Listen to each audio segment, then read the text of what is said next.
O programa que será exibido a seguir é de total responsabilidade de seus produtores e idealizadores. Olá, boa noite. Vamos aos destaques do Jornal da Fonte. Polícia prende acusados de matar morador de rua em Goiânia. Número de acidentes preocupa a Polícia Rodoviária Federal. Bancos voltaram a funcionar normalmente hoje, mas fecham novamente no feriado de Ano Novo. E ainda, conheça os direitos de quem vai viajar nessas férias de ônibus ou avião. Hoje é quinta-feira, 26 de dezembro de 2013 e o Jornal da Fonte já está no ar.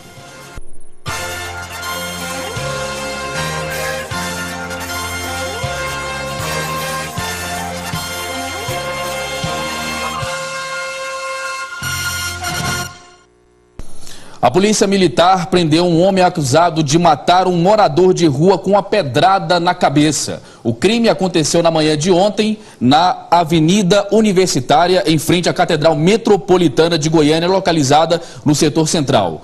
Jairo Araújo Gomes, de 22 anos, foi detido em flagrante. A polícia informou ainda que o suspeito aparenta ter problemas mentais e que o caso será investigado pela Delegacia de Homicídios, mais um caso lamentável registrado na capital. A Polícia Rodoviária Federal intensifica a fiscalização nas rodovias federais que cortam Goiás. Mesmo assim, o número de acidentes preocupam. A Operação Rodovida segue até o Carnaval de 2014. O superradar da Polícia Rodoviária Federal está em franco funcionamento desde o início da operação Rodovida, deflagrada pela Polícia Rodoviária Federal, Polícia Rodoviária Estadual e outros órgãos de controle e fiscalização do trânsito e do tráfego nas estradas. Em Goiás, são 9 rodovias federais que cortam o estado, mais de 3 mil quilômetros. E a gente conversa com o inspetor Marcelo Azevedo, um dos operadores desses radares. Como é que está a operação nesse momento, nesse trecho da primeira região? Bem, nós buscamos concentrar os trabalhos naqueles trechos críticos, especialmente durante esse período de festividade, onde o volume de veículos aumenta bastante e, consequentemente, os acidentes. Então a gente tem atuado agora com o apoio desses novos radares, buscando coibir o excesso de velocidade, que nessa rodovia é uma das principais causas de acidente. Inspetor, mais ou menos a Polícia Rodoviária Federal tem um índice de acidentes ou de situações que provocam mais acidentes. São 4 eixos o foco dessa operação. Quais são eles? Bem, a gente desenvolveu estudos para verificar, além dos trechos críticos, aquelas infrações que provocam justamente essa quantidade maior de acidentes, que são, no caso aqui das rodovias que cortam Goiás, o excesso de velocidade, as ultrapassagens proibidas, as infrações provocadas por motociclistas e também a embriaguez ao volante. E com base nisso, a gente busca focar a nossa atuação justamente coibindo essas 4 infrações. A Polícia Rodoviária Federal já detectou mais de 5 mil infrações em todo o país desde o início da operação. Aqui em Goiás também não é diferente. O número de infrações, até porque o radar tem um longo alcance, acaba flagrando o motorista a longa distância. Quando ele vê o radar, não adianta frear não adianta diminuir a velocidade não, né? Isso, com certeza. Esse radar, ele é mais moderno do que os que a gente utilizava anteriormente. Ele capta velocidades aí até 1.000, 1.200 metros de distância, de uma forma que permite, com segurança, verificar a velocidade e a placa do veículo. E como é que ele detecta, por exemplo, a placa de uma motocicleta, já que ele filma de frente? Bem, ele tem a opção de você trabalhar de frente e por trás, e também ele tem a opção de fazer imagens e filma também. No caso de motocicletas, além de tirar a foto da placa traseira, ele realiza uma filmagem a partir do momento que você detecta a velocidade de frente até o momento em que ele tira a foto da placa traseira. Os bancos já voltaram a funcionar normalmente nesta quinta-feira, mas fecham no último dia útil do ano, dia 31 de dezembro, assim como em 1º de janeiro, segundo informou a Federação Brasileira de Bancos. A FENABRAN lembra que nos dias em que as agências estiverem fechadas, os clientes poderão utilizar os canais alternativos de atendimento para realizar operações bancárias, como caixas eletrônicos, casas lotéricas e agências dos Correios. Arrumar as malas, separar a passagem, fazer o check-in, ir para o aeroporto ou rodoviária, entrar e fazer uma viagem e chegar até o seu destino. Provavelmente seria um milagre se tudo fosse tão simples assim. O fato é que muitos dos 16 Milhões e meio de brasileiros que vão viajar nesse final de ano devem se deparar com atrasos e cancelamentos, além de perda de bagagem. Mas não se preocupem, nesses casos o cliente tem seus direitos resguardados. E para conhecer mais o assunto, converso agora com o professor em Direito Aeronáutico, Georges Ferreira. Professor, boa noite, seja bem-vindo ao Jornal da Fonte. Boa noite. Professor, o problema geralmente começa lá na hora de fazer o check-in ou pode começar antes? Bom, toda viagem deve ser feita com planejamento, principalmente se for uma viagem aérea. Porque a partir do momento em que você está adquirindo uma passagem pela internet ou com antecedência, você já adquire uma perspectiva de direito. A partir do momento em que você comprou essa passagem, você já vai bloquear um assento em uma aeronave, você já vai estar reservando um lugar, então você tem que seguir uma série de procedimentos nisso daí.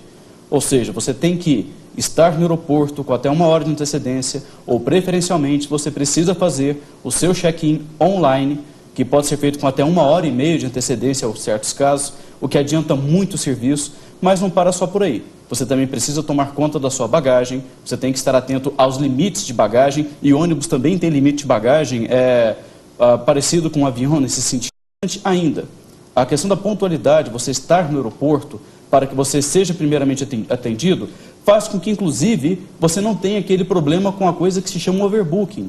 Ou seja, porque muitas companhias vendem mais passagens, mais assentos, mais lugares do que tem dentro da aeronave, para evitar aquele caso de passageiros que compram passagens e que não comparecem. Então, chegando mais cedo, você pode ter mais vantagens e menos dores de cabeça. Agora, professor, com relação aos pacotes turísticos, né, que cuidados que o consumidor pode ter para evitar problemas com eles?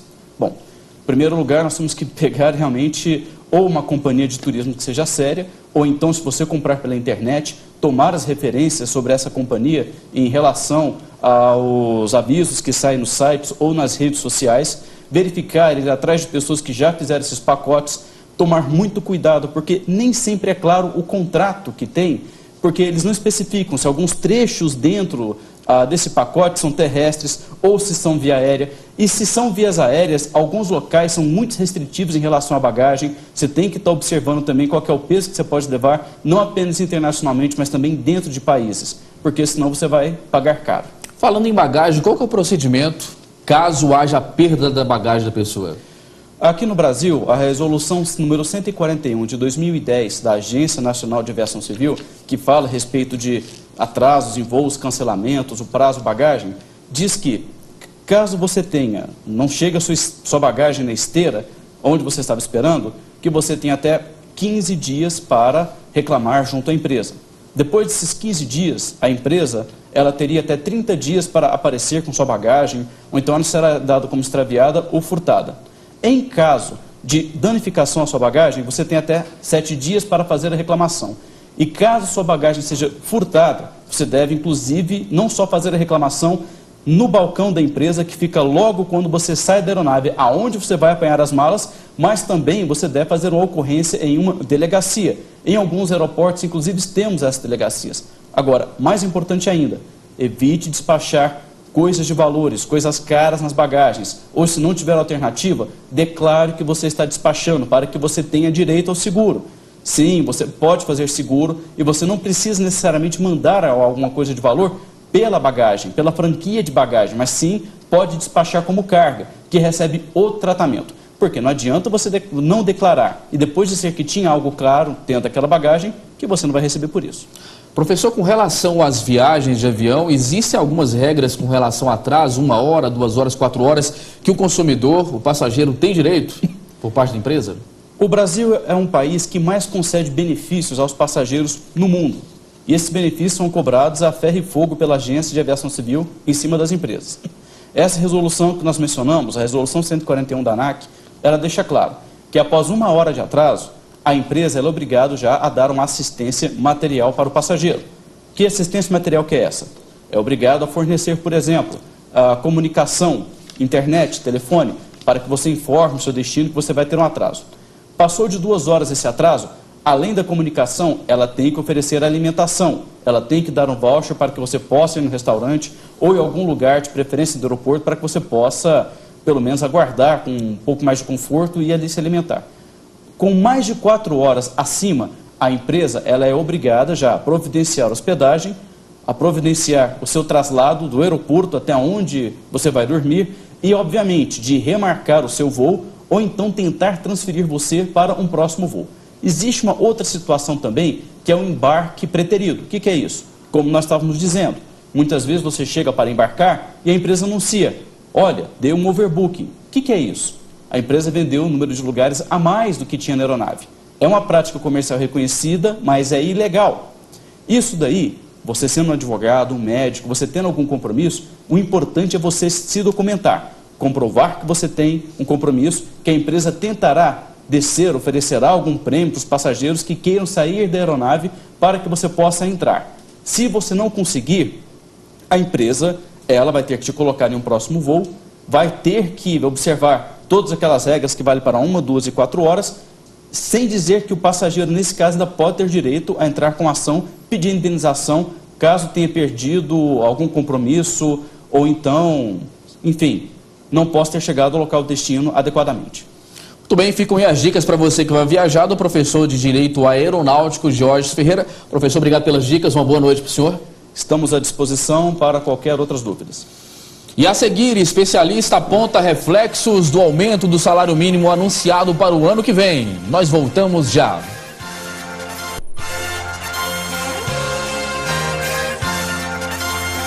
O salário mínimo será reajustado para R$ 724 a partir do dia 1º de janeiro. Essa mudança tem reflexos pesados na Previdência Social, que, aliás, é usada como justificativa pelo governo para não aumentar mais o mínimo. Confira agora mais detalhes sobre o assunto na reportagem. O governo federal anunciou que em 2014 o salário mínimo vai passar dos atuais R$ 678 para R$ 724, um reajuste de 6,78%.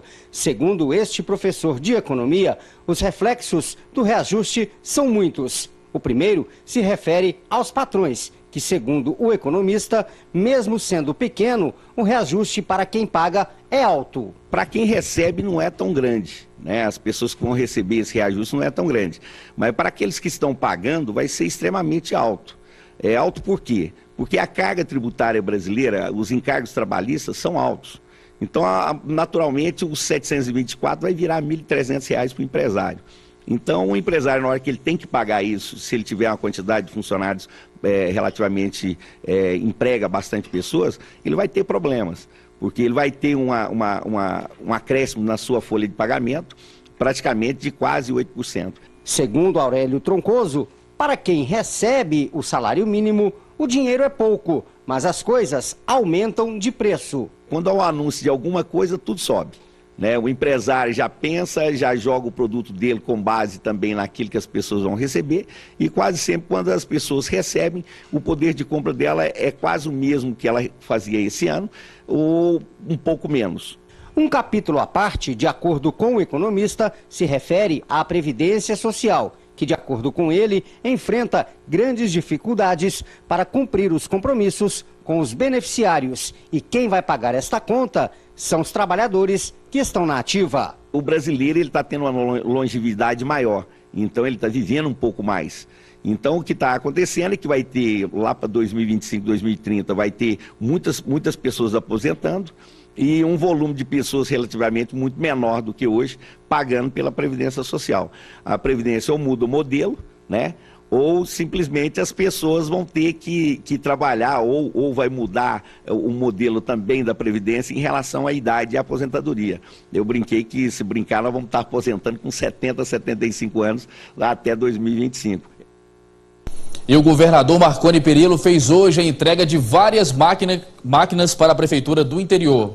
Os equipamentos serão utilizados pelos municípios para serviços de terraplanagem e limpeza urbana. A entrega dos equipamentos foi realizada no estacionamento do estádio Serra Dourada e contou com a participação do governador Marconi Perillo e outras autoridades. Ao todo foram entregues 11 tratores, 5 pás carregadeiras e 8 retroescavadeiras.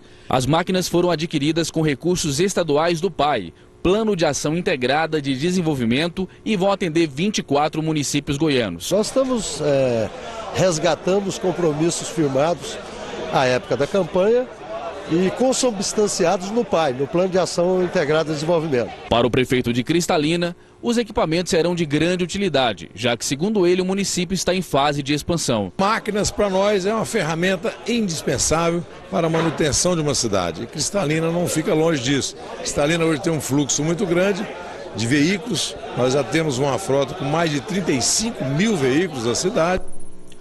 Com o IPI mais alto e itens de segurança obrigatórios, comprar um carro novo no ano que vem deve ficar pelo menos 3% mais caro, segundo consultores automotivos. As montadoras de automóveis avaliam que o aumento do imposto sobre produtos industrializados vai significar reajuste de até 2,2% no preço repassado ao consumidor. Para entender melhor as consequências do aumento do IPI, converso agora com o economista Wellington Rodrigues. Wellington, boa noite, é um prazer recebê-lo aqui no Jornal da Fonte. Boa noite, Segismar, boa noite a todos. Pois é, Wellington, quais são as consequências aí diretas do aumento do IPI? Realmente é necessário que o governo faça a cobrança desse imposto? É necessário. O governo está fazendo isso. Na verdade, isso aí começou desde 2008, essa redução do IPI para os automóveis, em razão da crise que existia na época. E aí hoje, de uma certa forma, já justifica menos a questão da crise e o governo precisa fazer um ajuste fiscal para o ano que vem. Então ele tem que voltar a aumentar a arrecadação dele e para ele não aumentar novos impostos, ele acaba, de uma certa forma, tentando recuperar esse IPI que estava incentivado. Pois é, como é que deve ficar o mercado então para o ano que vem? Como que isso deve influenciar o mercado e também as pessoas que desejam ter o seu carro? Olha só, o mercado ele volta a aquecer o setor de... esse é um setor que, de uma certa forma, ficou meio com os valores, né? Os valores bastante depreciados, caiu bastante o preço dos automóveis seminovos e, de uma certa forma, o mercado estava procurando somente os veículos que são incentivados com a redução do IPI e, de uma certa forma, agora esse valor volta para o valor natural dele, né, para o valor normal dele, e as pessoas então começam a fazer as contas. Olha, entre comprar um veículo zero sem a redução do IPI, eu prefiro comprar um veículo que já saiu da loja, já perdeu o seu valor, e de uma certa forma eu consigo ter os mesmos benefícios comprando um veículo seminovo.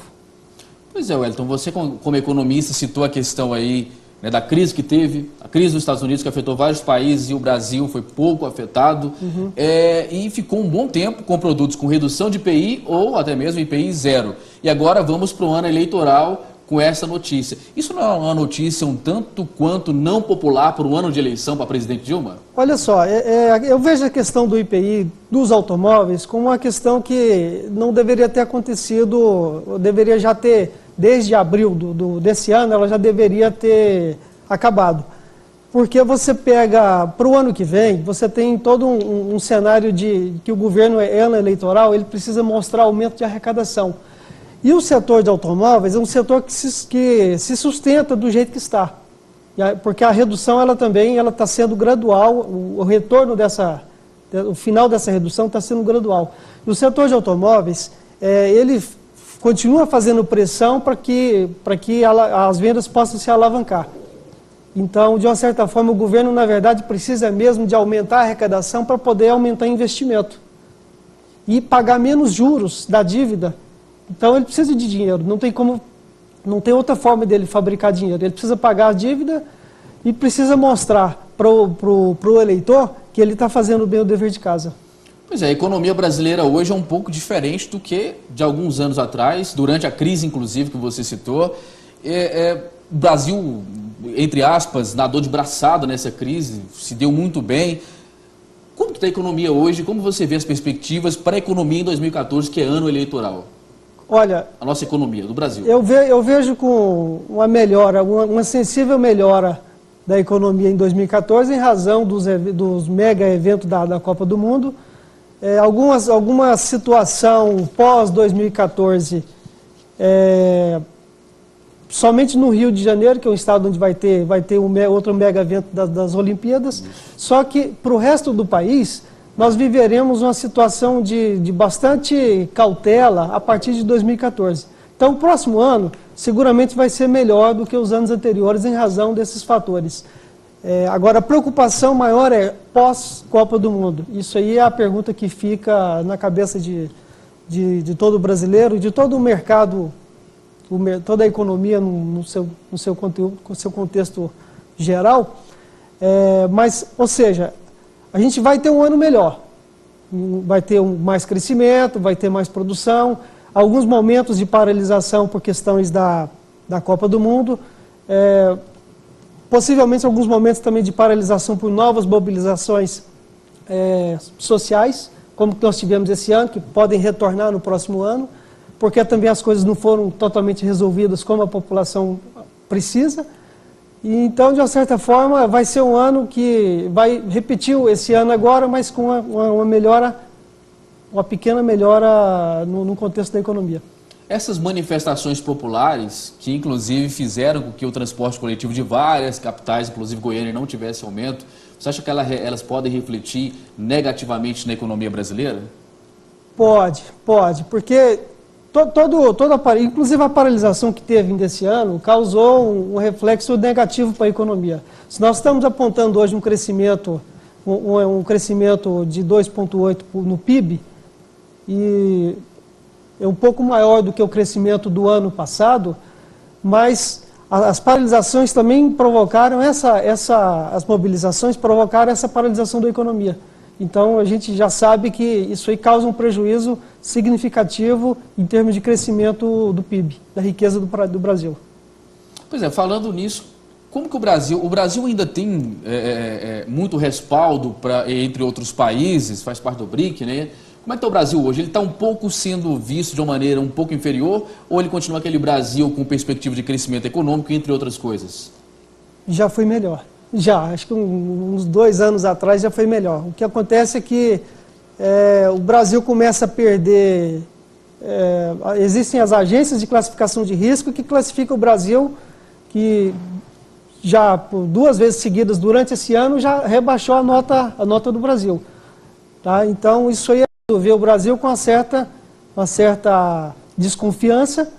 É um movimento interno bastante grande de aumento de renda, nós vimos aí da questão do salário mínimo, e é uma população que está consumindo bastante, e de uma certa forma eles estão colocando dinheiro no Brasil por questão da taxa de juros, porque nós temos a taxa de juros elevada, altíssima a nossa taxa de juros, e é justamente para segurar esse capital externo aqui, em aplicações financeiras, e então eles, quando começar a sentir que a coisa começa a degringolar, eles começam a tirar esse dinheiro aqui, porque essa taxa de juros é que está segurando o dinheiro deles aqui. Quando a gente vê, né, o ministro da Fazenda, o presidente do Banco Central falando o que você acabou de ressaltar, que os juros vão aumentar, que a taxa vai ser aumentada, a reação geral das pessoas, da maioria das pessoas, ou pelo menos dos leigos, é aquela reação negativa. Até que ponto aumentar juros é positivo para o país? Somente nesse aspecto de manter o capital externo aplicado aqui. Porque se você compara, você pega a taxa de juros deles lá, chega a ser negativa. Então colocar aqui a 11%, para eles é a festa. Então, somente nesse aspecto. Agora, para o brasileiro no geral, para as empresas brasileiras, para a própria dívida do governo, é ruim. Porque nós também estamos sujeitos a essa taxa que na ponta aqui para o consumidor chega a mais de 100%. Quando você estabelece a Selic a 11% e você vai olhar o seu limite, a sua taxa de juros do crédito especial lá, do limite do banco e do cartão de crédito, passa de 100%. Então, o consumidor, no geral, paga todo o preço por essa manutenção da alta taxa de juros. Muito bem, nós conversamos com o Wellington Rodrigues, economista, falando sobre a economia de uma maneira geral no Brasil, especial sobre o retorno do IPI, da cobrança do IPI. Wellington, muito obrigado pela sua participação, pelos esclarecimentos. Obrigado pela oportunidade, boa noite a todos. E depois da decepção com as vendas no Natal, o comércio aposta em liquidações para atrair os clientes. E os centros de compra estão movimentados, já que um exército de clientes procura trocar os presentes de Natal que não serviram ou não agradaram. O Natal já passou, mas os goianienses continuam movimentando os shoppings da capital. A dona Lourdes precisou trocar alguns presentes e foi atraída pelas promoções pós-Natal. Resultado, ela acabou comprando mais um pouquinho. Eu vim trocar, né? Mas o preço tá bom, assim, sei lá, a liquidação começou agora, né? Então a gente acaba comprando alguma coisinha. O mesmo aconteceu com a Alzeni, só que ela aproveitou as ofertas para comprar os presentes que faltaram. E tanto, né, os preços realmente estão bons e faltaram algumas pessoas, eu vou levar esses presentes agora. Os casos podem até parecer coincidência, mas na verdade é uma estratégia para aumentar as vendas de fim de ano. O presidente do Sindilojas revelou que as vendas de Natal ficou abaixo da expectativa e que o comércio pode ser aquecido com as liquidações que em algumas lojas chegam a 50% de desconto. Quem não gastou no dia 24 ainda pode fazer isso essa semana. Quem ganhou um presente não deu, está na hora de comprar, acha liquidações, acham promoções de pós-Natal. Quem vai trocar o presente, vê aquela sandália bonita lá, vai comprar também. Então a gente espera, com o movimento dessa semana antes do ano novo, ainda conseguir fechar o ano dentro da expectativa de 5%. Este vendedor está otimista com as vendas de liquidação, que podem garantir um bom salário no primeiro mês de 2014. Agora a gente está começando, igual eu estava te falando, a gente começa agora no dia 26 e vai até o próximo dia 25, então dá uma complementada no salário, né? A gente já dá uma melhorada aí nesse por janeiro. Esta gerente de uma loja de calçados e acessórios acredita que as ofertas vão manter as vendas aquecidas. Estamos com desconto agora, a partir de hoje, até o dia 31, com a promoção até 50% em bolsas, sapatos e acessórios. A Leila esperou as liquidações para ir em busca da bolsa perfeita. Um alto valor agregado, né? E agora é a hora de comprar por conta da promoção. E o Jornal da Fonte termina aqui, nós voltamos amanhã, uma excelente noite para você. Na sequência você fica com o programa Na Marca do Pênalti. Duarte, boa noite, passamos o Natal, estamos já próximo do Campeonato Goiano, agora em janeiro. Como está a movimentação dos clubes? Boa noite. Boa noite a você, Sagismar, boa noite a todos aqui da Fonte TV, feita só para você.